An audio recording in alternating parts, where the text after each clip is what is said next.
We're here with John Capon, President and Auction Director of wine merchant Aquamarine Condit, to talk about their debut auction here in Hong Kong.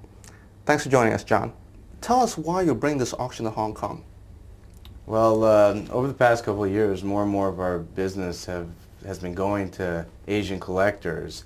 And last August, I came out to Asia, went to 7 cities over the course of 3 weeks, visited a lot of existing clients and made some new friends as well, and just kind of fell in love with the region, the potential of the region when you look at Asia as a whole. And I used to think New York City was a big town, and then I come out to Asia and there's 5 or 6 cities with 20 million plus people, and you can just see everything growing and buzzing, and I just figured it was a good time to plant our flag out here, so to speak. I know a lot of the traditional Asian business has had close ties to London, and I think that there is a wealth of the world's greatest wines in America, and that coming out here personally and starting to meet people face to face was a great way for them to understand, hey, there's great wines in America too, not just London.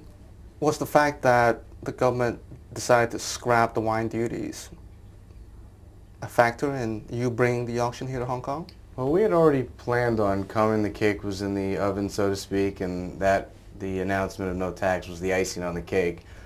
Because of the fact that Hong Kong had an in-bond system before, it still afforded the opportunity for clients to buy wines, keep it in bond, and not necessarily pay the tax and own the wine. So we thought it wasn't necessarily a big disadvantage. And due to Hong Kong's central location, its English-friendly nature, and the fact that it reminded me most of my own home, New York City, kind of made us hone in on Hong Kong, even though we were looking also at Singapore and Tokyo as viable markets as well.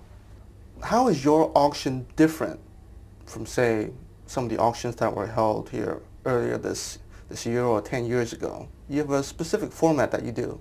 Yeah, we like to center the auction around a lunch and make it more of an event, have wine served, encourage people to bring wines, and make it more of a social setting, more of a fun afternoon, not so stiff and dry, so to speak. Tell us some of the lots that you have on offer.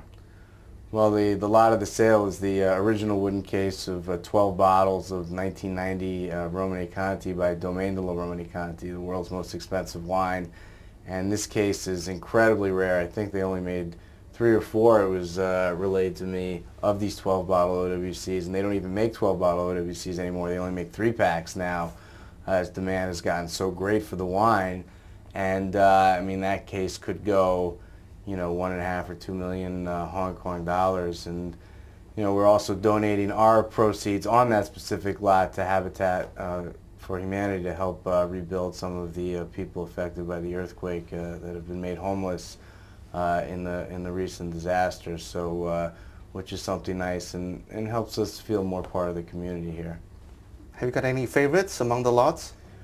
There is so much great wine in the sale. It's like, I mean, we really put our best foot forward. I went to some of the greatest collections I knew and said, I want the best stuff you have. And the one thing that we've done differently with this Hong Kong sale as opposed to some of the standard sales is the level of what we accepted and offered is a little bit higher. There's a higher quality. I mean, I think the Asians, as far as what they've bought from us historically, have shown a taste for the best of the best, and we really wanted to make sure that that was the only thing on offer.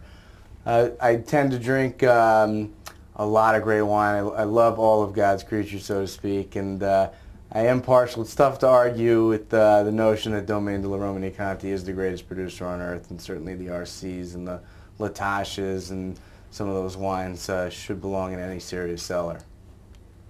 And what are your future plans after this auction? Well, we plan on doing another auction November 22nd if everything goes well, which we assume it will, you know, with 300 people probably in the room and lots of absentee bids starting to roll in this week. And the one thing that will be different for the November auction is that we're going to begin to accept local consignments as well for that auction. For this auction, we tapped into some of the great American collections as well as a couple of European ones as well, and we'll still be tapping into those, of course, but we'd like to open up the market to local sellers as well, so we're going to be making an effort to do that for our November sale. Okay, great. Thank you for joining us, John. All right, thank you, Dennis.